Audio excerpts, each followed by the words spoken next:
నమస్తే అందరికీ. మనం ఈరోజు వచ్చేసి అయితే మన లక్ష్మీ నరసింహస్వామి టెంపుల్కి వచ్చినాం. మనకి ఈ గుడి వచ్చేసి మన జయశంకర్ భూపాలపల్లి జిల్లా నయన్పాక గ్రామంలో ఉంది. ఈ గుడి అయితే కాకతీయులం నాటి గుడి.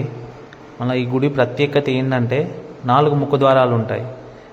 ఒక్కొక్క ముఖద్వారానికి ఒక్కొక్క దేవుడు ఉంటాడు. ఆ దేవుని పేర్లు నాకైతే తెలియదు, చెప్పారు కానీ మర్చిపోయినా. ఒకవేళ మీరు ఎవరన్నా వెళ్ళి చూసిన వాళ్ళైతే ఒకసారి కామెంట్ చేయండి ఏ ముఖద్వారానికి ఏ దేవుడు ఉంటాడో. ఇదైతే మనకు లక్ష్మీ నరసింహస్వామి కనబడేది. మళ్ళీ ప్లస్ ఏంటంటే ఆ రోజు పూజ జరిగితే మనకు అక్కడ పాండవులు కూడా ఉన్నారు.